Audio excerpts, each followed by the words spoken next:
파트 2. 한국 선교의 소명과 준비.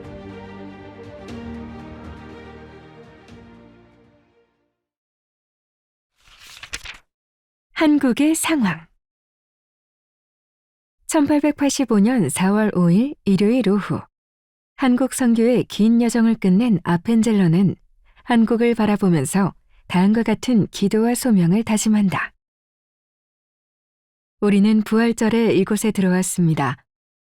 사망의 빗장을 산산이 무너뜨리고 부활하신 주님, 이 나라 백성들의 얽매여 있는 굴레를 끊으사 저들에게 하나님의 자녀가 누리는 빛과 자유를 허락하여 주소서. 그의 기도는 곧 하나님 앞에서 한 선교의 다짐이었고 한국을 향한 간절한 바람이었다.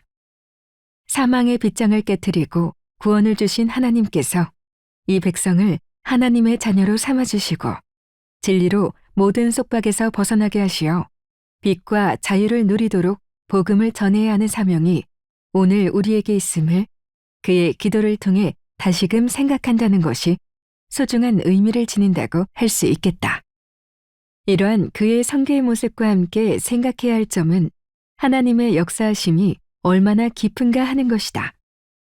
하나님의 뜻한 바 목적이 있는 곳에는 사람의 생각이나 의도와 달리 그분의 계획하심이 드러남을 알 수 있기 때문이다. 아펜젤러와 언더우드 두 명의 미국인 선교사가 제물포에 도착하기 2년여 전 이들의 선교 발판을 마련해준 인물이 있었다. 그는 오래전부터 동북아 지역을 중심으로 선교하고 있던 맥클레이였다. 이미 중국에서 선교를 시작하여 그 기반을 마련하고 일본에서 선교를 개척한 맥클레이는 동북아시아에서 일평생 선교를 하면서 유교 특유의 문화를 지닌 중국과 일본의 특성뿐만 아니라 세국 정책으로 일관한 한국의 상황을 누구보다 잘 알고 있었다. 또 다른 한 명은 미국 본토에서 맥클레이의 선교를 후원해주고 있던 가우처 목사로 오래전부터 동북아 선교에 관심을 가지고 있는 인물이었다. 그런데 아펜젤러가 미국에 오기 전 조미수호 통상조약을 기념으로 1883년에 한국 사절단이 미국에 온 적이 있었다. 가우처 목사와 맥클레이가 한국 선교의 필요성을 느끼고 기도하며 선교의 문이 열리기를 내심 기대하고 있던 때였다. 사절단은 배편으로 출발하여 몇 개월 뒤 미국에 도착하여 미국 내를 기차로 이동하였는데 그때 마침 사절단 대표 민영익과 한국인 수행원들을 가우처 목사가 시카고로 가는 기차 안에서 만난 것이었다.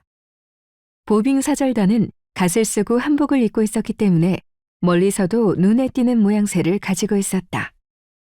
이들의 모습을 본 미국인들에게는 머리에 쓴 큰 갓이 눈에 띄었다. 뉴욕타임스, 뉴욕 헤럴드, 보스턴 지역의 일간지 등과 지역 신문은 이들의 모습 가운데 유난히 갓을 이야기했다. 가우처는 한국 선교의 시작을 확신했고 일본에서 선교를 하고 있는 맥클레이에게 한국 선교를 시작해달라는 서신을 보냈다. 가우처가 사비로 2,000달러를 미국 감리교 해외 선교본부에 한국 선교비로 기부하면서 5,000달러가 조성이 되었고 그럼으로써 한국을 위한 선교가 진행되었다. 조선과 미국이 수호를 했지만 미국의 한국 선교는 보빙 사절단이 움직인 후에 초교파적으로 관심을 보이기 시작했다. 미국의 성서공회 소속 루미스는 사절단이 미국으로 가는 도중 일본에 거쳐갈 때 이들과 만나면서 한국에 영향력을 끼치는 중요한 기회임을 놓치지 않았다. 미국의 성서공회 총무 길맨 목사에게 이들이 곧 미국에 도착하리라는 서신을 보내며 성서공회에서 이들을 잘 맞이하라는 당부를 한 것이다. 가우처의 서신을 받은 맥클레이 선교사는 1884년 6월 13일 동북아시아의 마지막 선교지인 한국 선교를 위해 나가사키를 떠나 24일에 제물포에 도착했다. 이때 맥클레이를 맞이한 이는 김옥균이었다. 김옥균이 선교사를 맞이하는 것은 실은 기적에 가까운 일이었다.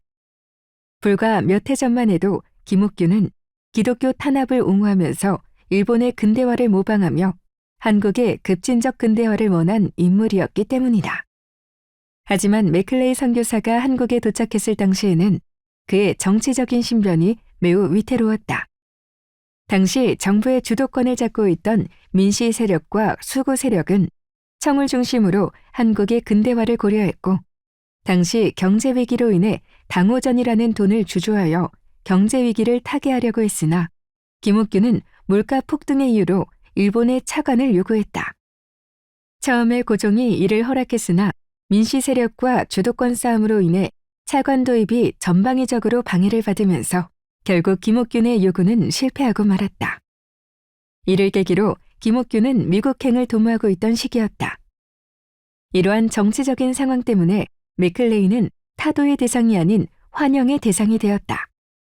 김옥균은 이 시기를 놓치지 않고 맥클레이에게 선교 윤허를 표방했다. 당시 맥클레이를 비롯한 가우처, 미국 감리교 선교부 또한 선교 윤허를 알고 있었으나 1884년 7월 4일자 윤치호의 일기는 고종이 미국의 독립기념일을 맞이하기 때문에 미국의 상업을 근해에 허가하고 미국인에게 병원 및 학교 설립을 허가한다는 교지가 있음을 말하고 있다. 실상 선교 윤허는 표면적으로 없었으나 결국 학교와 병원을 통해 선교의 문이 열린 것이다. 한국 정부의 의도와는 달리 맥클레이는 선교가 허락됨을 기뻐하며 당장 미국 공사 푸트를 만나러 갔다. 그에게 학교와 병원을 시작할 수 있는 부지를 마련해달라고 요청하기 위해서였다.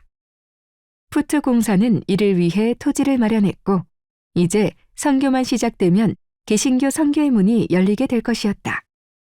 그 사이 미국의 북장로교 선교사 알렌이 중국에서 의료 선교사로 봉사를 하다가 1884년 의료 선교사로 내한하여 주한미국 공사관 의사로 함께 일을 했다.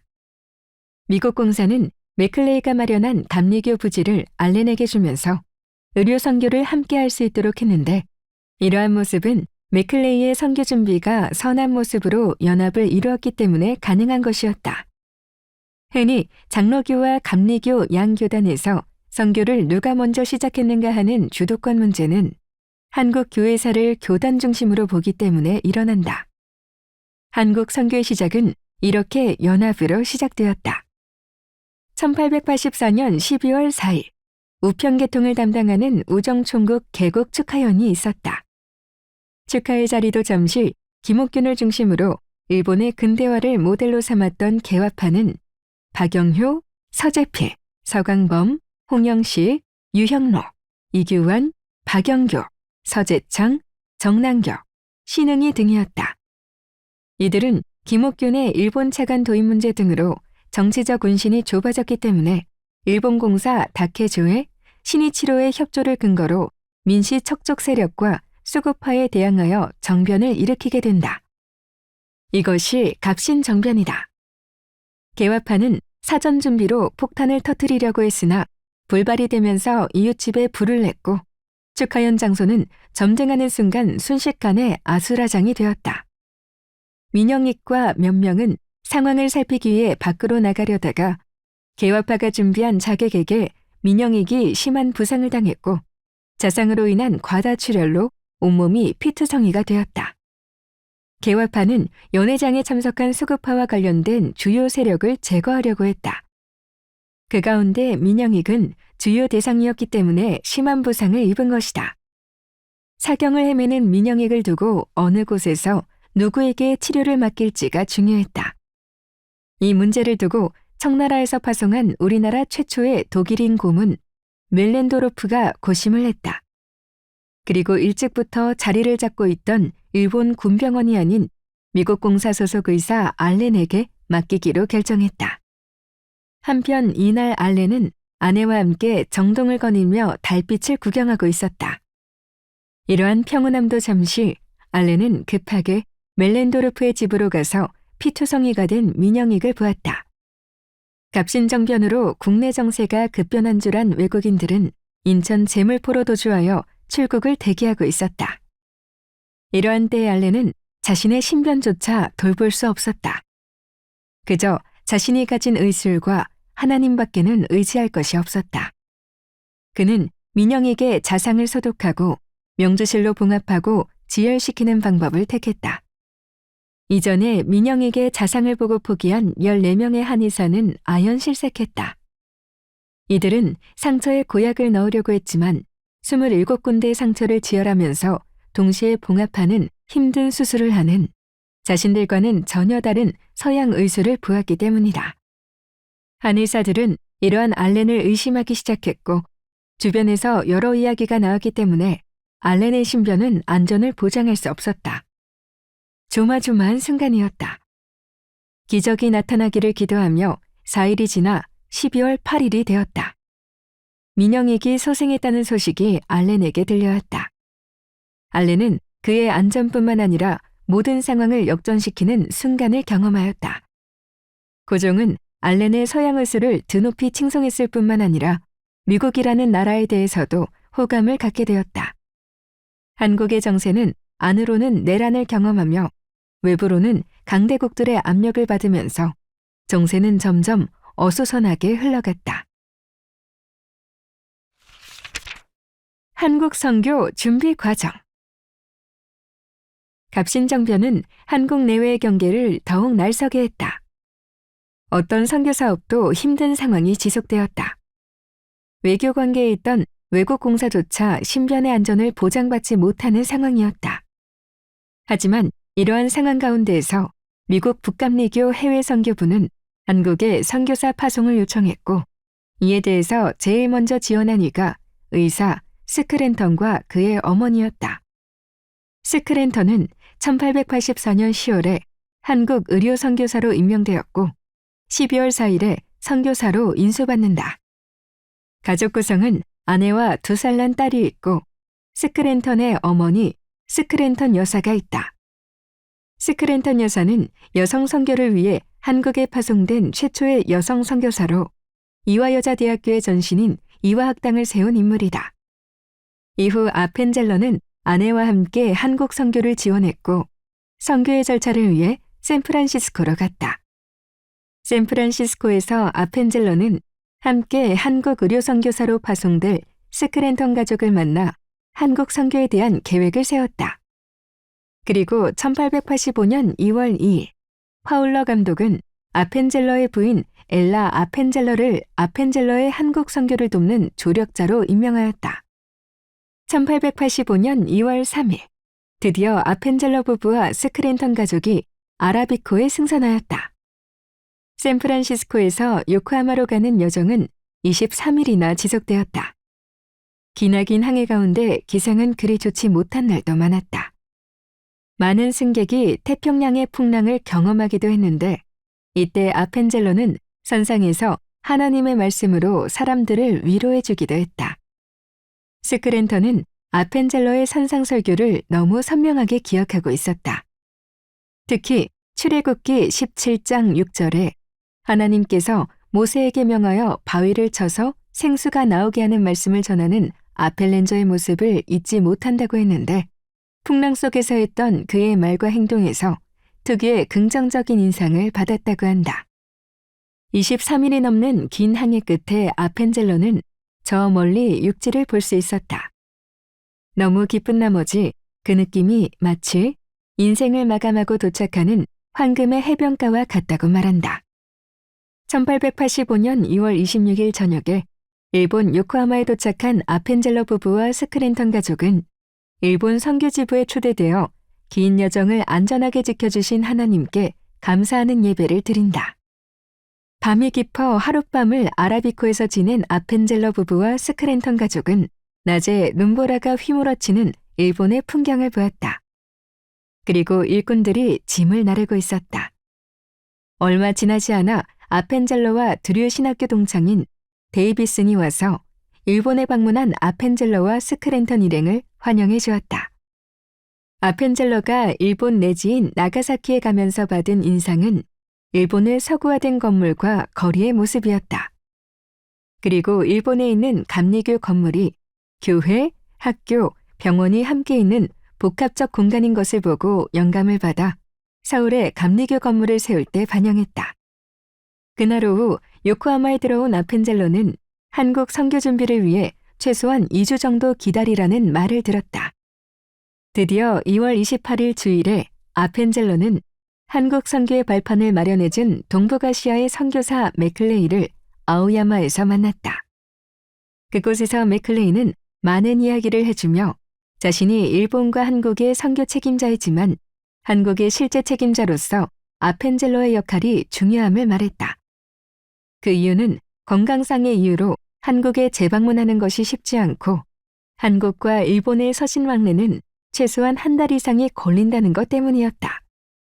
또한 중국이 미국과 한국의 선교 관계에서 중요한 역할을 하기 때문에 중국과의 관계를 유념하며 미 해군에게 신변 보호를 부탁하라는 세심한 이야기를 전달했다. 이 밖에 한국의 정세와 중국과 일본의 긴장 관계, 중국 정부의 의화단 운동, 반서양 운동 이야기, 한국 정부가 이러한 움직임을 통제할 때까지 인내를 가지고 기다리라는 점 등을 당부했다.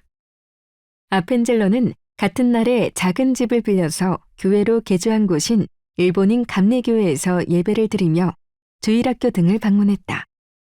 또한 한국인이 유학하는 학교도 구경했는데 그들은 신자용, 유승목, 유승준, 사광철 등이었다. 아펜젤러는 일본의 감리교 선교를 보면서 많은 영감을 받았다. 특히 영어를 가르치면서 기독교를 가르치고 있는 스펜서 선교사의 교육을 보면서 한국에서 교육 선교의 똑같은 방식을 적용시키기도 했다. 또한 무어 선교사의 선교에도 감동을 받았다.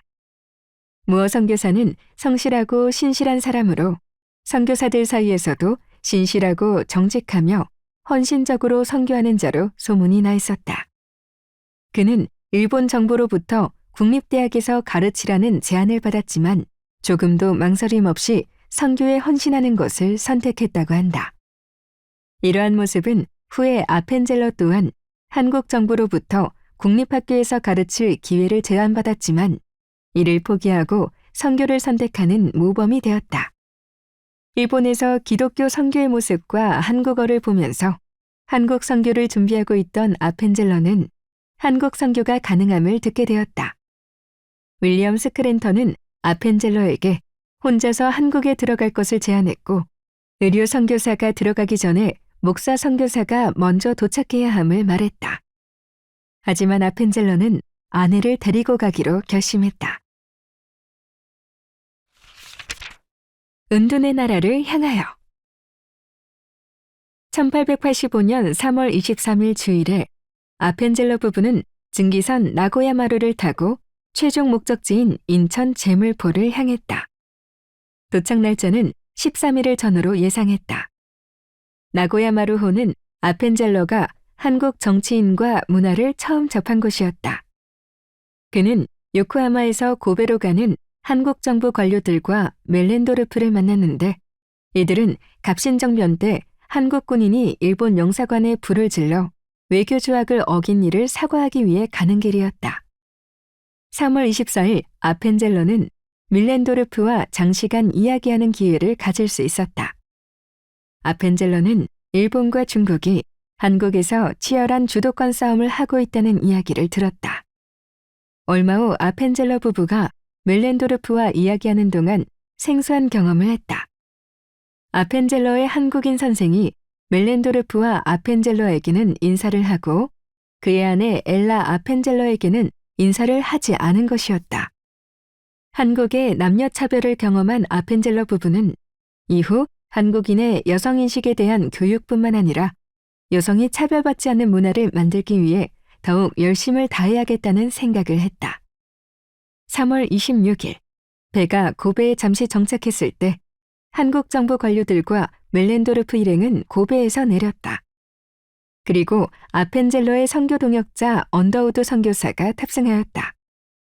이틀이 지나 3월 28일 한국에 가기 전 마지막 정착지로 일본의 남쪽 지역인 나가사키에 배가 정착했고 이곳에서 아펜젤러와 언더우드 선교사는 각각 일본의 감리교와 장로교 선교지에서 따뜻한 환영식을 가졌다.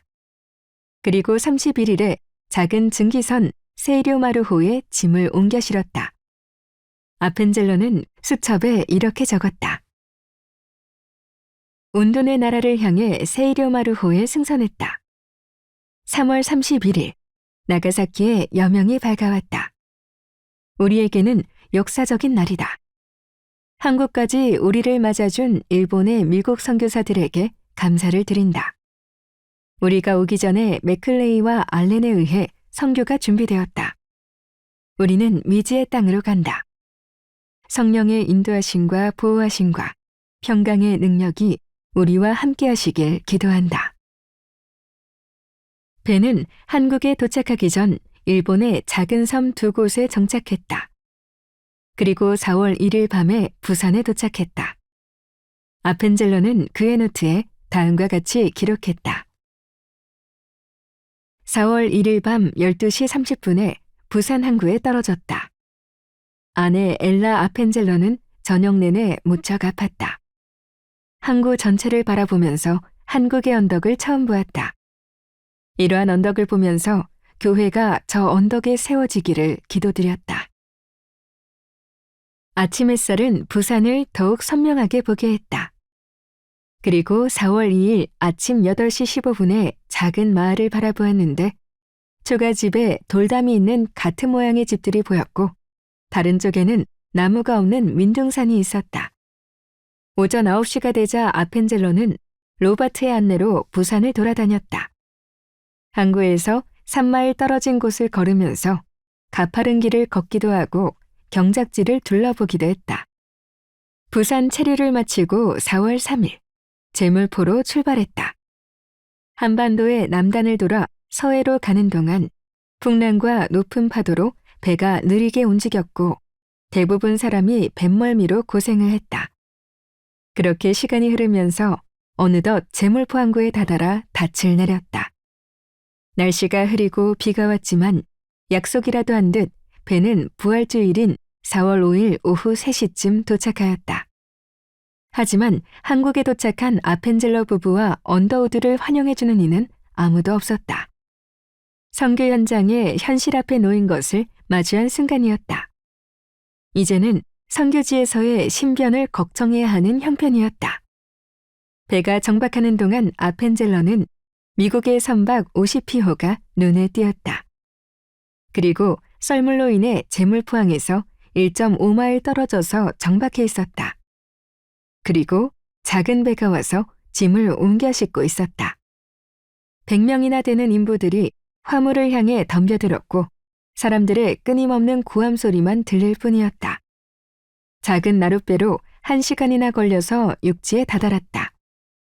이어서 아내 아펜젤러가 먼저 바위 위로 뛰어내렸다. 비가 내리기 시작했다. 어디로 어떻게 가야 할지 몰랐지만 일단 일본인 해운업자 호리 히사타로가 운영하는 데블 호텔에 짐을 옮기고 방을 잡았다. 아펜젤러는 호텔에서 휴식을 취할 수 있었다. 그는 호텔이 아닌 초가집에서 머무는 줄 알았는데 서양식 호텔 방과 음식에 만족했다. 하지만 임신한 그의 아내는 음식이 입에 맞지 않았고 호텔 방도 추워서 힘들어했다. 이렇게 제물포에서의 하루가 지나갔다. 계속되는 비로 인해 아펜젤러 부부는 하룻밤을 더 체류하기로 했다. 제물포에 정박하고 있던 미국 선박 오시피의 선장 맥글렌지는 데블 호텔에 머물고 있는 아펜젤러 부부를 방문했다. 맥글렌지는 서울에 있는 주미 대리공사 포크에게 선교 타진 여부에 대해서 급하게 서신을 보냈고 포크에게 당일 연락을 받았다. 정치적으로 극도로 예민한 상황이라 항구 이상을 넘어오는 것은 불가능하다라는 내용이었다. 당시 외교적 절차로는 어떤 미국인도 한국에 들어올 수 없었다. 하지만 언더우드 선교사가 어제 도착하자마자 바로 서울로 입성했기 때문에 아펜젤러는 언더우드 선교사의 선교 성공을 기도하며 제물포에서 기다리면서 언어 공부를 하고 하나님의 인도를 받으려고 했다. 그렇게 이틀이 지났다. 오후 5시에 일본 영사 고바야시가 이들을 환대했다. 고바야시는 제물포에서 머물 계획이 있다면 당분간 일본 영사관 건물에서 머물 수 있다고 했다. 오후 6시에는 영국의 스코트 영사가 방문하여 아펜젤러 부부, 고바야시와 함께 이야기를 이어갔다. 서울은 아직 위험해서 가을까지 머물다가 선교가 아닌 영어 교육을 목적으로 서울 입성이 가능하다는 대화가 오갔다. 아펜젤러가 타국 영사 2명을 만나 느낀 감정은 매우 고무적이었다. 하지만 이러한 선교에 대한 가능성을 기대하는 것도 곧 어려워졌다. 4월 10일 맥클렌지가 아펜젤러 부부를 2번째로 방문하여 일본으로 돌아가서 한국 선교의 기회가 조만간 생기게 되면 다시 올 수 있다고 하며 즉시 일본으로 돌아갈 것을 당부한 것이다. 그때의 상황을 아펜젤러 부인은 이렇게 말했다. 내가 짐이 된다는 것을 알았다. 나 없이 아펜젤러 혼자 갔다면 이미 서울에 입성했을 것이다. 맥클렌지는 수도 서울에 외국 여성이 가는 것은 허락되지 않다고 했다. 나는 선교가 나 때문에 더 힘들어지고 위험해질 수 있다는 것을 알 수 있었다. 아펜젤러는 맥클렌지의 말을 듣고 즉시 일본으로 회항을 결심했다. 자신의 신변은 어떠한 공경에 있어도 되지만 아내 엘라와 선교의 문이 닫힐 것이 염려되었기 때문이다. 이러한 생각은 적중했다. 아펜젤러 부부가 나가사키로 돌아갔기 때문에 서울에서 알렌과 언더우드 선교사가 재중원을 중심으로 아무 문제 없이 선교의 발판을 만들어갈 수 있었다. 아펜젤러는 일본으로 돌아갔다. 그때의 심경은 그의 친구 웨더스에게 보낸 편지에서 잘 드러난다. 한국에서 기대감을 가지고 선교를 시작하려고 했지만 상황이 불가피하여 선교를 시작하지 못한 깊은 실망과 좌절감에 쌓여 있다. 하지만 소망하여 인내한다면 최상의 결과를 만들 수 있을 것이다. 그의 친구에게 절망적이라고 편지를 보냈지만 그의 신앙 고백처럼 여기에는 한국 선교 최상의 결과를 만들어내기 위한 하나님의 인도하심이 있었다. 아펜젤러는 깊은 좌절감에 빠졌으나 기도하면서 교육 현장을 둘러보는 동안 많은 은혜와 영감을 받기 시작했다. 일본에서 바라본 선교지 한국은 중요한 요충지였다. 아펜젤러는 나가사키의 해외 여성 선교부의 교육 선교에 참여하면서 한국, 중국, 일본의 중요성에 대해서 영감을 받았다. 도리어 일본에서 한국 선교에 대한 구상과 함께 체계적인 계획을 가지고 접근할 수 있었다. 당시 한국의 정치적인 상황에서는 목사 선교사보다 의료 선교사가 먼저 필요했다.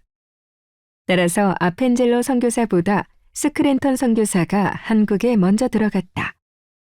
혹시 있을지 모를 일을 대비하기 위해서 가족을 남겨두고 1885년 4월 30일 혼자서 한국으로 향했다. 그리고 얼마 지나지 않아 1885년 5월 3일에 서울에 입성한다. 제물포의 정착과 선교. 스크랜턴 선교사는 광해원에 도착하여 알렌을 도왔다. 그리고 어느 정도 안정된 한국 정세를 아펜젤러 선교사에게 알리고 한국 선교의 시작을 위해 들어와도 된다는 편지를 보냈다. 1885년 6월 15일 드디어 아펜젤러 선교사 부부는 다시 한국 땅을 향해 출발하게 된다. 이때 함께했던 이들이 있는데 스크랜턴 가족과 미국 북장로교 의료 선교사 헤론 부부였다. 이들은 5일 동안의 항해 끝에 6월 20일 제물포항에 도착했다. 그리고 서울에 머물 수 있는 공간이 마련되기까지 제물포에 머물렀다. 스크랜턴은 미리 도착하여 가족을 위한 거주지를 마련한 반면 아펜젤러가 서울에 머물 수 있는 공간을 아직 마련하지 못했기에 제물포에 임시 거처를 마련해야 했다. 그래서 중국인이 운영하는 해리스 호텔이라는 곳에 머물렀지만 하루에 $2 정도의 숙박비가 지출되기 때문에 작은 방이 딸린 초가집을 월세 $25에 빌렸다. 이 초가집은 장마철이 시작되기 전까지 거의 한 달간 아늑한 거주를 할 수 있으나 7월 15일 장마철이 시작되자 방 곳곳에 비가 새지 않는 곳이 없었다. 아펜젤러 부부는 집안에서 물이 고이지 않는 곳을 일어서서 찾아야 했다. 1885년 7월 7일 제물포에 아주 역사적인 사건이 일어났다. 오르간이 도착한 것이다. 엘라 아펜젤러는 친구 리지에게 편지로 다음과 같은 인상을 남겼다. 남편 해리는 화물로 도착한 오르간을 뜯어서 만복의 근원 하나님 등 찬송을 연주했다. 한국에서 소리난 적이 없는 감리교의 첫 번째 찬송 연주이다. 얼마 지나지 않아 한국 전역에 이러한 찬송 소리가 들리게 될 것이다. 서울 입성과 선교. 아펜젤러는 제물포에 한 달 가까이 머물면서 가까이에서 한국의 문화와 선교, 언어를 배워나갔다. 7월 말이 되자 스크린턴은 아펜젤러가 편히 머물 수 있는 보금자리를 찾아 연락을 했다. 1885년 7월 29일, 아펜젤러는 짐을 챙기며 제물포를 떠나 육로를 통해 서울로 입성을 했다. 당시 육로의 길이는 45km로 대개 오늘의 경인로를 따라서 갔다. 그 코스를 오늘날로 재현하자면 제물포 성현, 성곡, 고음원리, 양화진, 애옥의 도내문, 정동 스크랜턴 집이다. 임신한 아내와 함께하는 고된 길이었지만 다행히 당일 밤 무사히 서울에 도착했다. 미국 테네시에 있는 친구 버넷 목사에게 보낸 편지에 그는 서울 도착의 심경을 다음과 같이 표현했다. 어두운 밤 북서문을 통해 서울에 도착했습니다. 주님 발 앞에 무릎 꿇고 순종했던 것처럼 주님, 내가 여기 있나이다. 나를 저들의 영혼을 구원하는 도구로 사용하여 주소서 라고 기도했습니다. 아펜젤러 부부는 정동 지역에 집을 구매하고 살림을 장만해야 했기에 8월 둘째 주까지 스크랜턴 집에서 머물기로 했다. 아펜젤러가 매매한 집은 양반계층이 살던 주택이었다. 아펜젤러를 비롯한 선교사들은 한옥 기와집을 사서 선교를 위한 안정과 휴식을 위해 되도록 주택은 미국식 삶에 맞도록 개조했다. 또한 아펜젤러는 이러한 문명화된 삶이 조금이라도 한국 현지인의 본보기가 될 것이라고 생각했다.